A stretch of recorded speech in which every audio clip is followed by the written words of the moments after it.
Hi, I'm Michael Senoff, founder and CEO of HardToFindSeminars.com. For the last 5 years, I've interviewed the world's best business and marketing minds. Along the way, I've created a successful publishing business, all from home from my two-car garage. When my first child was born, he was very sick, and it was then that I knew I had to have a business that I could operate from home. Now my challenge is to build the world's largest free resource for online downloadable MP3 audio business interviews. I knew I needed a site that contained strategies, solutions, and inside angles to help you live better, to save and make more money, to stay healthier, and to get more out of life. I've learned a lot in the last 5 years, and today I'm going to show you the skills you need to survive.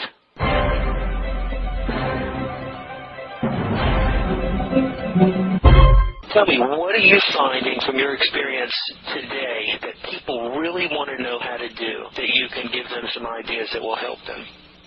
I think people want to make money and be independent. They want to be independently wealthy, meaning that they have the freedom to work on their own without having a boss over them who knows less than they do. If they want to go to a movie in the afternoon or to their child's play, that they can do that. If they want to spend time with their family during the afternoon when it's nice, as opposed to only seeing them in the evening when it's dark and no time left to do any real thing like that, they want to have freedom.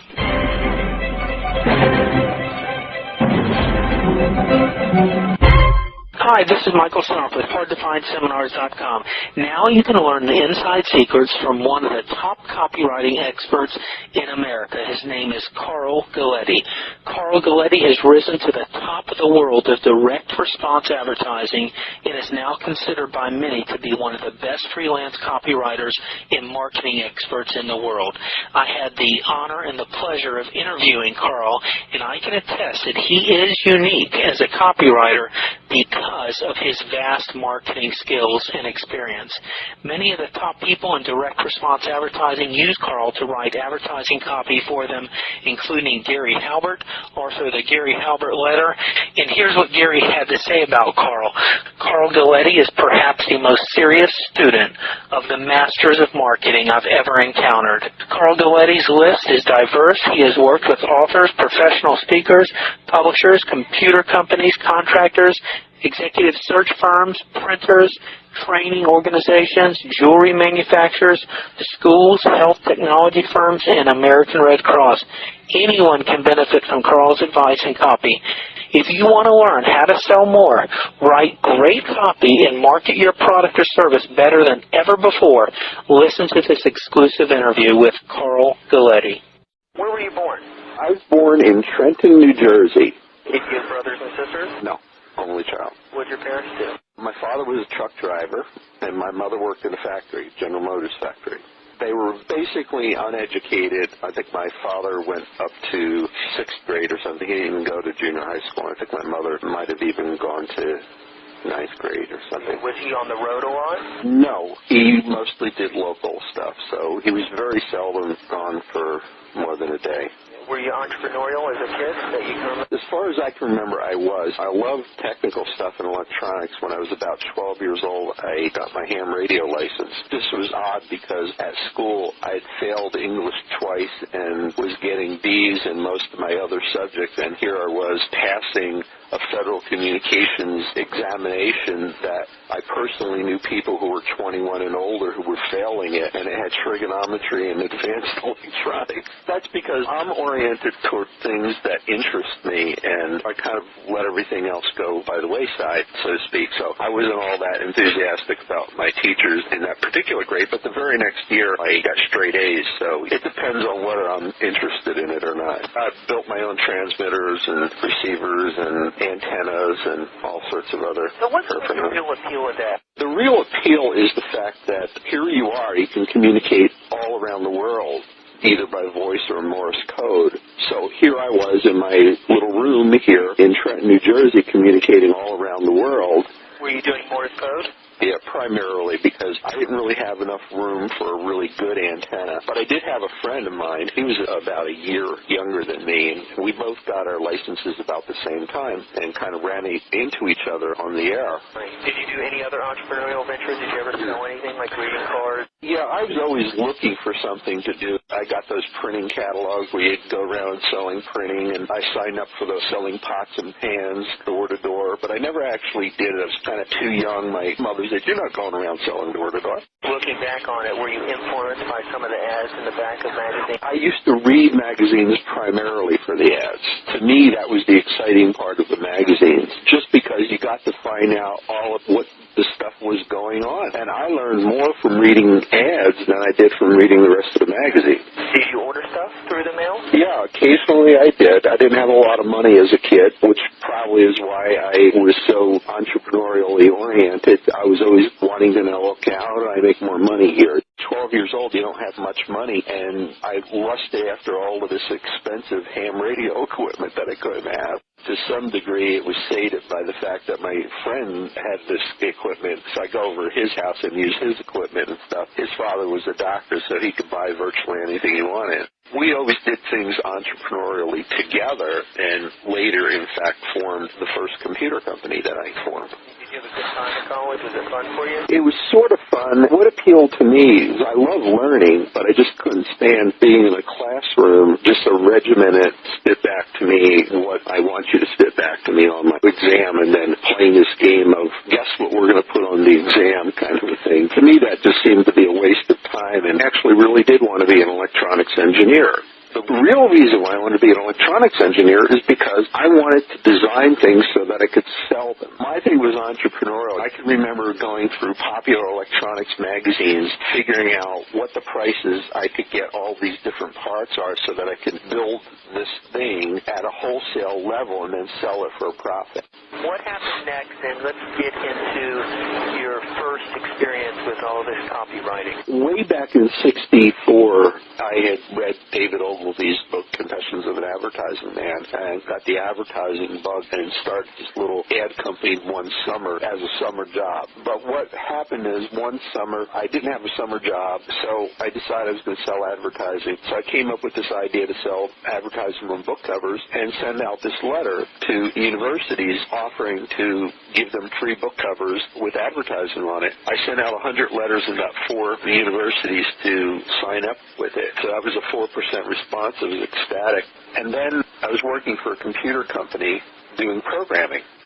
So I was the 13th employee. It was real small at the time. That branch later became the basis for Exxon Office Systems. Somewhere along the line there, I started working for another company called Princeton Consultants. At about that time, I was interested in seminars, and I had an idea that there's a lot of money being spent on seminars, and I'd learned a lot from seminars. So I'd gone to some real estate seminars, I'd gone to some computer seminars, nothing marketing related, but I said, there's a lot of people here, they're spending money, where's all the money going? I found out what it would cost to rent a place. That's a part of the money, but it's not the biggest chunk. And then getting speakers, that's not the biggest chunk either, but it's part of it. The biggest chunk is in promoting the seminar. So I decided I need to know as much about promoting as possible in order to make this doable. So I began getting interested in that. And you wanted to start somewhat of sell seminars or seminar business. Exactly. I knew that it was a great way to learn stuff and accelerate. What year are we at right now? We're in the 80s. We're at about 87. That's when I first started seeing you in the Halbert seminars in 89 and 88. Right, exactly. And so what happened was that I started studying more about copywriting and marketing and stuff. And I had Entrepreneur Magazine, which I'd read religiously, and I always wanted to get these books they had that would tell you how to start all these businesses and stuff. So I was looking in there, and I decided I'm going to get some of these things. I'm going to get the one on seminars. I'm going to get the one on various other things. I forget what it was. So I called up to order these things, and it turned out that what I wanted to order was almost as much as some special package they had. So they upsold me to the special package, which is really a good deal because it gave me everything I wanted, plus a heck of a lot more for not too much more money. But it was an upsell, and that upsell was designed by Jay Abraham. And as a result result of that... I think that upsell was specifically designed by him for entrepreneurs at that time? Yeah, he did that for Entrepreneur at the time.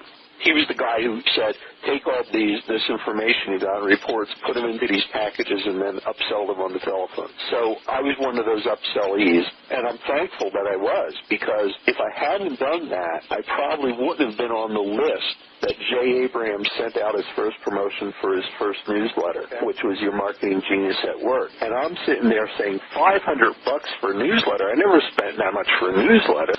You paid your $500 up front and got it over 12 months. You got that sales letter in the mail. Right. And the reason is because I had bought this entrepreneur package.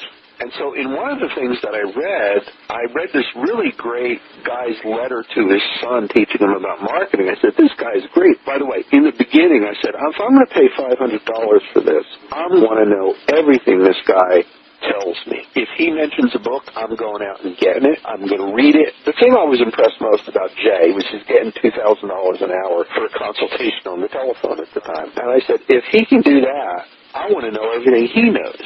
So I said, I'm going to find out all the books that he reads. Whenever he mentions them, I'm going to get them. So he started mentioning some books, and I'd go around and call up all over the country trying to get them. And they weren't in the bookstores, and kind of special order and all this kind of stuff. Some of them were out of print, etc. So this one guy I read, I said, I really need to call Jay's office and ask who this guy is, because he didn't say. And within 2 or 3 days, I get this letter from him. It's Gary Halbert, and he's starting his first newsletter. I called up immediately. I said, that's the guy, and I knew it was him because he mentioned the Tova Borgnine promotion. The reason it's called Boron is because it's written from Boron Prison. The Boron letters were in a edited form in Jay's Your Marketing Genius at Work, but he didn't mention who it was, but the Boron letters mentioned the Tova Borgnine ad. The promotion I got for Gary's newsletter mentioned right on the first page the Tova Borgnine ad. So I put it together. I called up immediately and ordered, and Paulette Tita, who was his girlfriend at the time, answered the phone and signed me up. And later I found out, she said, you were one of our first people. I said, yeah, well, I knew exactly who it was, and I wanted that good information.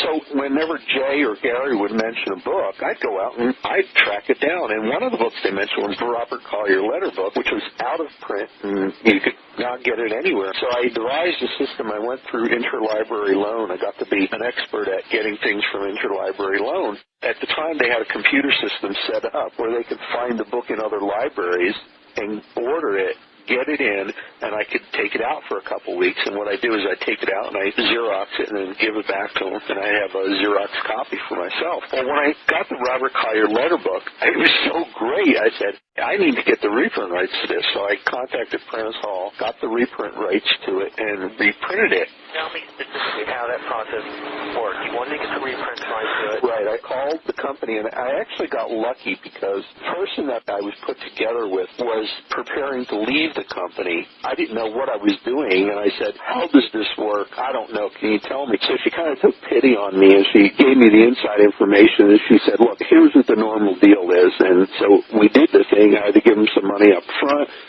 I think I had to give them like $500 up front and another $500 when I published the book, and then this is an advance against royalties. But I didn't know how much royalty I'd have to pay. I forget. I think it was something like 7.5%, 8% or whatever. Of whatever you sold? Yeah, the selling price. Is this how it probably still works today? I know a lot more about it now. You could probably negotiate something between 5 and 10%.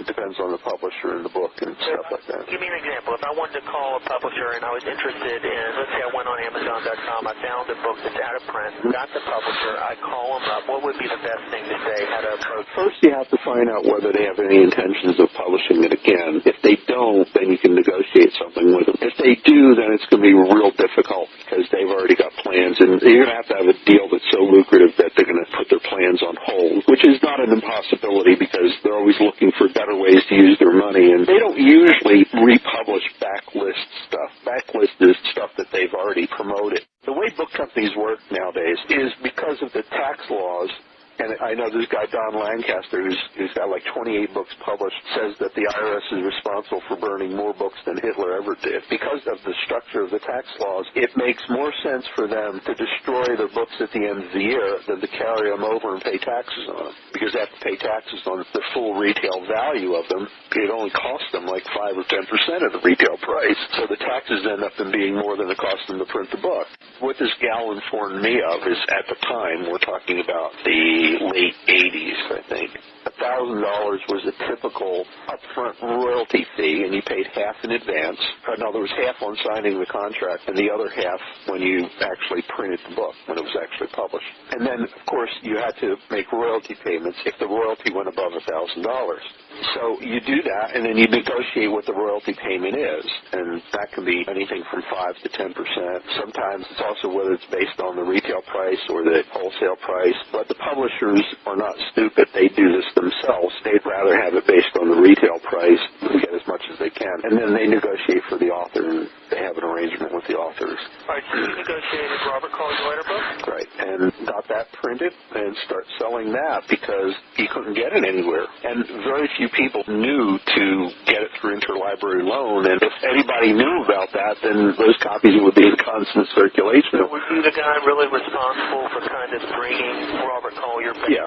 Definitely, because before that, people couldn't get a hold of the book. Jay and Gary would say, you got to get the Robert Collier letter book. No matter what you do, go to the Library of Congress and take it out. Well, who's going to go to the Library of Congress in Washington and take it out and read the book? That's an expensive proposition. So reprinting the book was a real service. So that was the first one you got the reprint rights to? Yeah. I know that you were selling them. You got in with Jay or Gary Halbert where you were a source for hard-to-find books. Yeah, and they'd refer people to me to buy the Robert Collier letter book, and when people would call, I'd say, by the way, you looking for any of those other books they're recommending? Most of them weren't out of print. They were hard to get, so I'd contact the distributor and buy them at wholesale and resell them. All right, so you had a little hard-to-find book business. Exactly.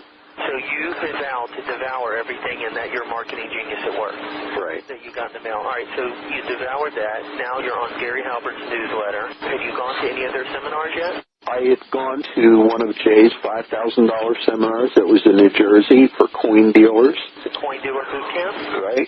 I started doing some copywriting at the time and was getting good because I was listening to what Jay and Gary were talking about, and I'd been to seminars, and I was kind of pretty smart on the subject. I was reading everything in Gary's newsletter and absorbing this and reading Claude Hopkins and Robert Collier. So I was kind of like one of the best-read copywriters at the time and doing fairly well. So Gary had this $7,000 College of Millionaires, he called it. And it was the first one. He sent it out to his list, and I got it, and I said, geez, I can't afford $7,000. You know if that was his first seminar that he did? Yeah, it was the first seminar that he did since starting his newsletter, and I think it was the first marketing seminar he ever did. No, I could be wrong about that. He might have had done some others before that. He did something in Spokane, and I'm not sure what the timing was on that. The Marketing Revolution with Mark Stoddard. Yeah, he's doing stuff at the Jefferson Institute. He was doing J. Abraham, Ted Thomas.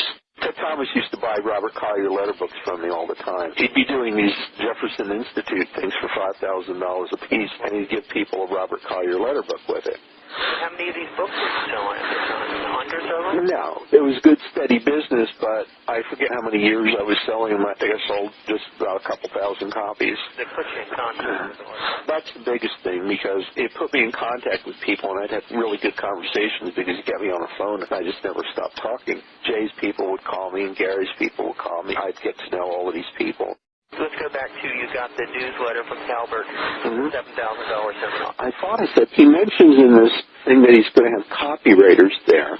So I said, let me promote myself as a copywriter. So I wrote him this letter that basically was like a sales letter on selling him on the idea of using me as one of those copywriters. And lo and behold, he hired me to be one of the copywriters at the seminar. And that was in Key West. And that's where I met Ken Kerr and a number of other people. What he had was he did that thing, and he'd have the copywriters assigned to different people. He'd do hot seats, which were he'd get one of the attendees who had paid $7,000 up, and he'd describe what their business was, what he was doing, and then he'd come up with this dynamite headline and concept. And then the copywriter who was assigned to that person would then go off and actually execute the copy for it. It was excellent. Obviously, the people who were paying $7,000 were not newbies, and these are people who had some money to spend. So that was your first opportunity. Did he pay you to come down there and do it? He paid our expenses, so he didn't pay us beyond that, no, but we kind of got the seminar for free, and we got client work out of it because we got to be known amongst the attendees, so we got some client work out of the thing. In fact, one of the things, there was a guy there, he and his wife were doing How to Pick Up Girls kind of book. I had also made friends with Paul Hartunian, who had a similar type book, and the other guy, Ross Jeffries, who had a seduction book. I was talking to Ross Jeffries on the phone one day, and he said he's going on Donahue, so I quickly called up Paul Hartunian and this other guy and said, this guy's going to be on Donahue. Maybe you should call and see if he can get on, too. So Paul got on, and this other couple got on as well. Do you know what happened as a result of them being on Donahue as far as sales of their books? Ross Jeffries in business, he's like the #1 How to Pick Up Woman bookseller today. Sells thousands of his books as a result from Donahue, that one shot. Oh, from the one shot, I don't know what the figures were off of Donahue, but it launched his career. As far as Paul's concerned, he was coming out with his book at the time, and I actually did the book design and the typesetting on it, because Paul was considering coming out with it in a small format, like 6x9, and I said, are you going to sell this in a bookstore or through mail? He said, no, through mail. I said, if I get something through the mail for $14.95, I want it to be big. I don't want it to be small. First of all, I suggest selling it for $20, like $19.95. And second of all, make it 8.5 by 11 format, because when they get it in the mail, it'll be bigger, and it doesn't cost much more because of the form factor. He said, it won't have very many pages then. I said, well, you know what? I'll design it for you. It'll have enough pages. And it had like 80 when I started, and by the time we got finished, we added some things to it, made the type nice and big, proper spacing in there, and got it up to about 120 pages or so. Do you think it's important to pick up a book like that when you're selling it through the mail? Yeah, it's better to put more information in, but Paul had good information already. It was sufficient information, but when someone receives something in the mail, they want to see some substance to it, especially if they pay some good money for it. So he made it that form factor, and consistently every year since then sells about 15,000 copies of it at $20 a piece. So at this time, were you seriously devouring Robert Collier, Claude Hopkins, and anyone else you could find? I picked up this thing called Newstrack Advertising Classics, which was the only thing I could find on the marketing classics that was on tape, and I used to listen to that over and over again. Had Jay Abraham had the rights to that? Not at the time, no. It was put out by a company called Newstrack. Did you buy the rights to that? I didn't buy the rights to that, but I was buying them through Newstrack until they went out of business, and then they sold it to Jay, and I was getting them from Jay after that. That was one of the first things I got. Yeah, we still sell it. What are you doing for a living right now at this time? Are you still working? I was writing copy at this time. When I got the Jay's first newsletter, Your Marketing Genius at Work, I went in and quit because I was so excited about the possibilities that I could do with this marketing thing. And they thought I was lying to them. They thought I had another job and didn't want to tell them. And I said, no. And then they thought, well, maybe you just don't like working for us. And I said, no, I like you guys. Do you not like the work? How about the pay? We can probably give you more in a few months when things get going better. And I said, no, the pay's fine. You guys are fine. I like the work, but I just really fire up passionate about this marketing stuff, and I want to give it a shot. They thought I was crazy, of course. My wife thought I'd gotten fired and just didn't want to tell her. I made that bold leap. I read about who was the guy, Alexander the Great, who burned his ships behind him, or somebody else. So I was burning my ships behind me. I quit the job, didn't have anything to go to. Just was going to make this marketing thing work. So there I was. Were you getting some copywriting clients? Actually, the company I worked for hired me a few months later to write copy for them. I wrote a kick-butt Yellow Pages ad for them that, like, tripled their business. Were you using some of the techniques you learned from Jay Abraham as far as that for... Everything I learned from Jay Abraham, Gary Halbert, Claude Hopkins, Robert Collier, John Caples, David Ogilvy, Lester Wunderman, Elmer Wheeler, whole bunch of those guys. Max Sackheim, Dick Schwab, John Caples knew Ogilvy. They knew each other. Robert Collier predates these guys and postdates Claude Hopkins. Claude Hopkins, Albert Lasker, and Johnny Kennedy knew each other. Out of all these guys, who really impacted you the most? Any one person? It's hard to say. I'd have to mention a few people. Certainly Claude Hopkins was a major factor. He's one of the big guys. Robert Collier is another one. John Caples, David Ogilvy. Johnny Kennedy, absolutely. I consider Johnny Kennedy, Albert Lasker, and Claude Hopkins to be kind of one guy. They're almost one guy. I consider them all together. Robert Collier's part by himself. John Caples by himself. Robert Collier, an entrepreneur working for himself, or was he a copywriter working for a company? He was mostly a copywriter working for a company. He later on did some things. You know what? He was a combination. He did do a lot of entrepreneurial stuff, especially in publishing, but it was outside of the realm of marketing and copywriting. He actually did a lot of spirituality-based stuff. You're immersed in copywriting. You're studying all the masters.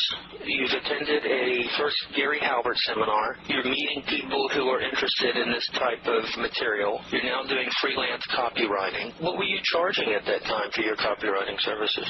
I think it was somewhere between $5,000 and $6,500 for a typical direct mail response letter. How I came up with that rate is there was this publication that showed the rates of all these different copywriters, and I kind of averaged them all out. They averaged out to $6,500. What was the publication? Who's charging what? And put out by Denny Hatch. I basically picked the median range, and that's based on a typical direct mail response letter, which is typically 8 pages plus order forms, whatever. Tell me some stories about some successes that you've had with your clients as a result of your skill as a copywriter and what that could mean for a business. But can you illustrate some stories that really stick out in your head where your copywriting really produced some great results? Yeah, I told you about the Princeton consultant hiring me back right in the beginning and stuff. There was another client, All American Collectible. We used to send out a mailing promoting these collectible lithographs that were hand-signed by famous sports figures and things like that. I wrote a letter for, one for Joe DiMaggio, and we sold millions of dollars worth of those things. I think we sold millions of dollars each mailing, and I did probably a dozen mailings. How did you meet this client? We actually had met personally at a J. Abraham seminar. We had exchanged cards, but nothing happened right away, and then they contacted me later on, and they were interested in doing something, so we started up something. So was it primarily sold through just direct mail? Yeah. They did some advertising to get leads. They had a whole phone room that would close them once they called in, but they chiefly responded to people through direct mail.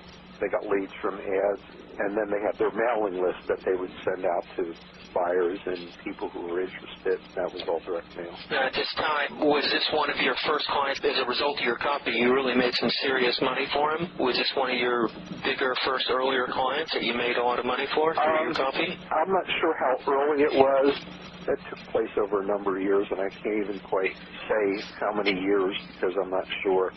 It was a bunch of years, and I'd do 3 or 4 for them, and then a little while later do some more for them and whatever. You're studying this stuff and you're reading, but actually seeing the results of a letter is something different. I mean, at what point did it really click that you said, my God, this is incredible what just words on paper can do? Any one particular project? Yeah, actually it was one of my own projects. Actually, a series of things. Here's the genesis of this thing.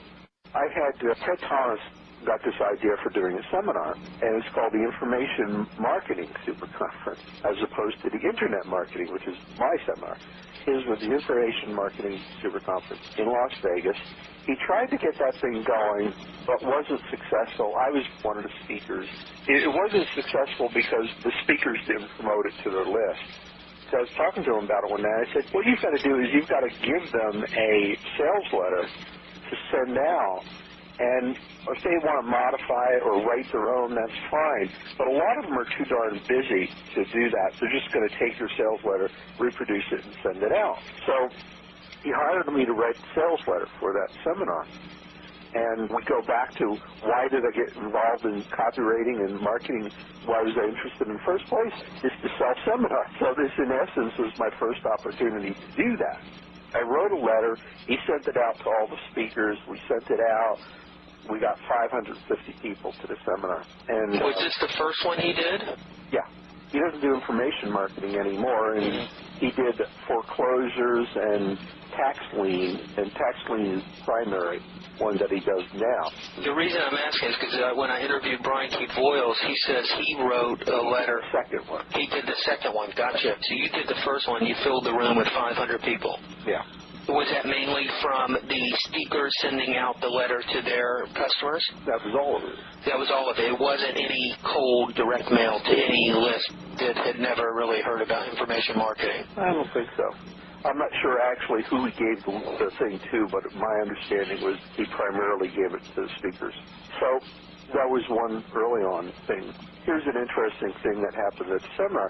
I'm presenting on stage there, and I was talking pretty much about infopreneuring and licensing and things like that. Well, I come off the stage, and who comes up to me but Robert Allen? And he shakes hands. He says, I want to shake your hand. That was the best presentation I've seen today.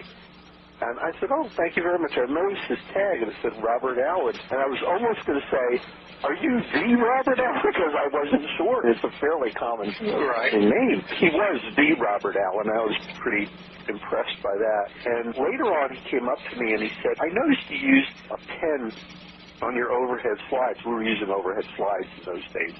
There weren't any LCD projectors. And he said, do you mind if I borrow that? I said, sure. And he says, now, I may use all the ink in it.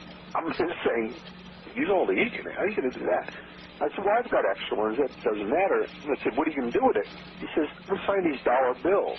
And he had a stack of dollar bills, and he's signing his name on each one of them. And I said, why are you doing that? He says, come watch my presentation. You'll find out. And he was speaking right there, too. Yeah. And so I watched his presentation, and I've never seen anything more brilliant in my life. Turns out that part of that brilliance, he was trained by John Childers on a lot of this stuff and other people, but John Childers is one of the people who works with him. So John Childers did a lot of training for him? Has John Childers been around that long? Worked with him, in creating his presentations and stuff. And he still does today. He speaks at Robert Allen events. But I didn't know who John Childers was at the time anyway. So I watched it, and I was totally amazed because by the end of his talk, he had people running up to him, just like hordes of people running up to sign up for this $2,000 wealth retreat program. The long and short of it is he's holding these regularly, and we're talking on the phone, and he invites me to come out and do part of the presentation. Actually, me and Ken Kerr and I went out there and I did a presentation on copywriting and marketing and infopreneuring, licensing, things like that. And I did this one segment.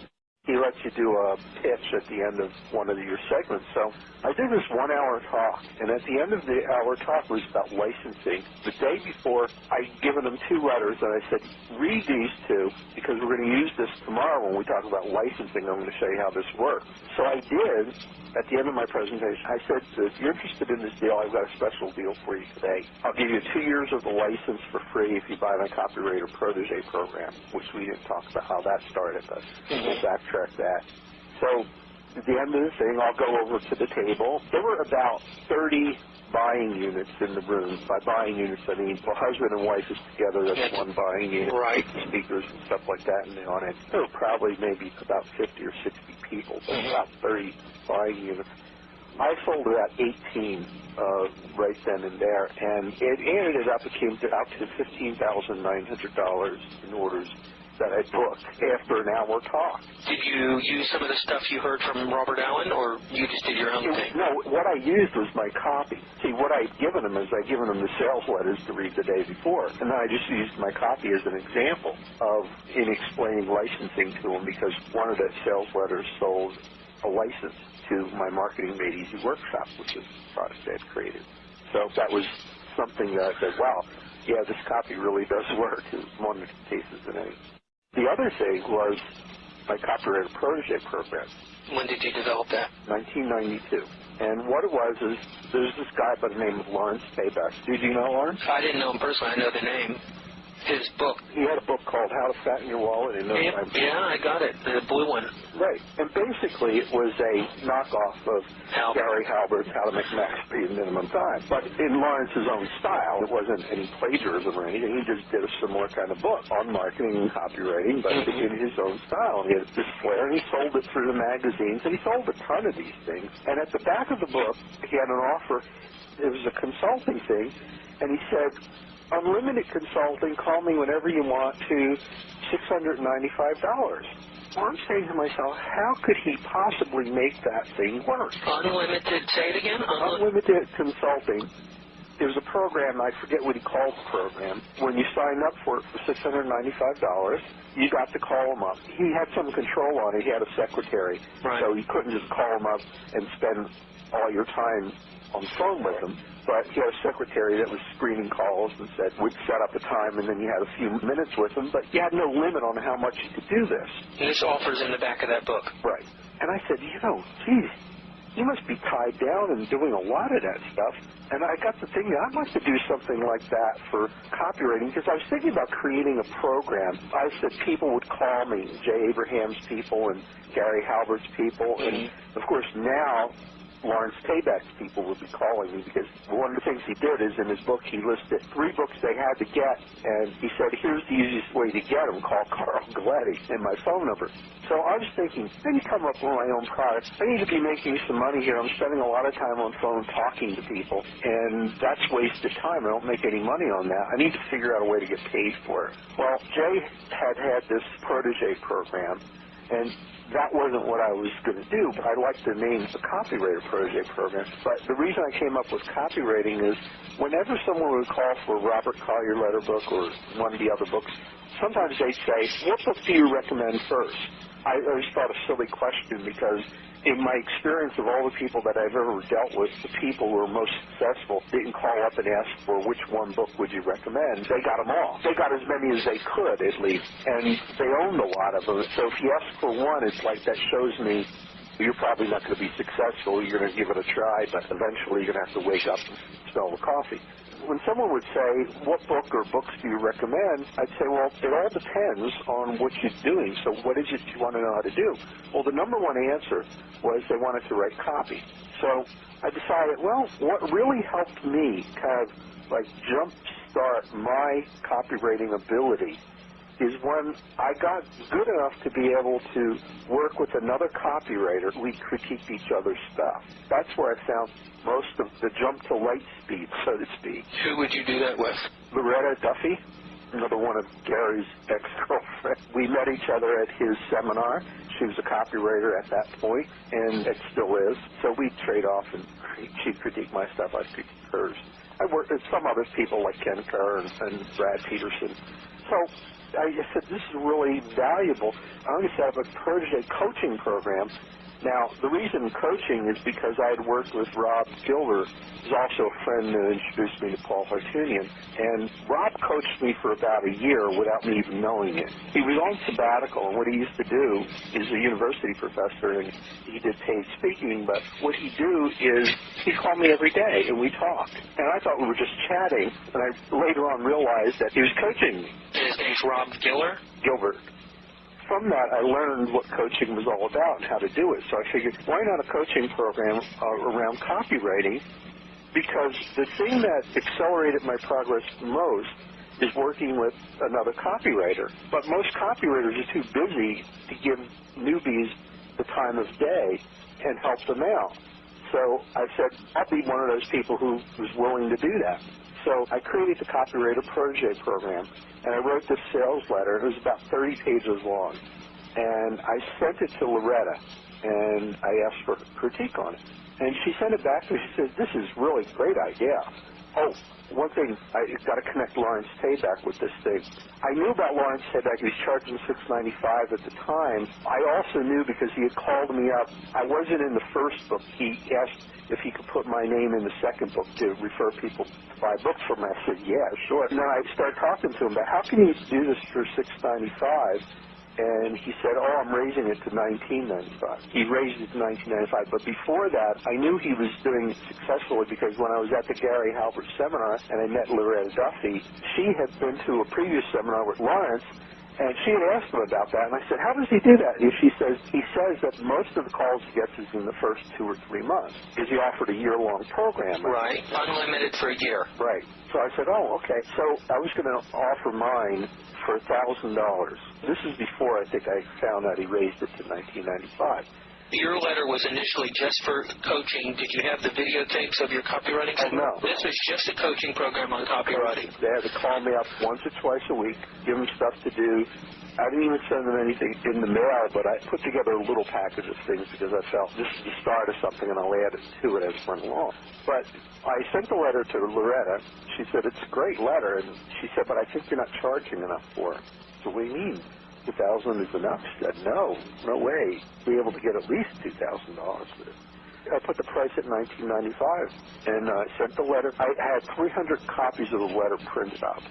I distributed them in various different ways. I sent some to people who bought books from me. I handed out some at a seminar.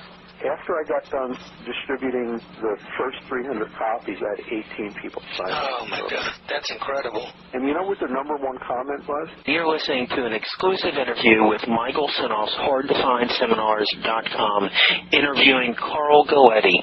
Please continue to part 2. If you'd like to hone your skills as a copywriter, I have available for you the largest collection of one of the all-time master copywriters. His name is Claude Hopkins. Do a search on Claude Hopkins or go to my website, ClaudeHopkinsAdvertising.com.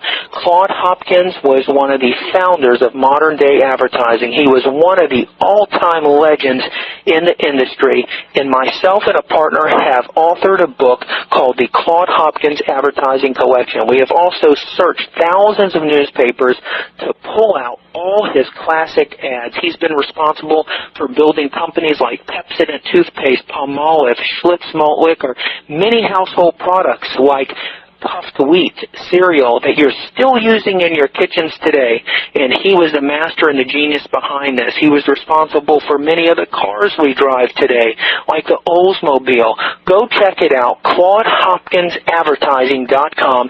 If you want the ultimate in education on how to write copy, you cannot pass this up. So go on over to ClaudeHopkinsAdvertising.com and learn from the best.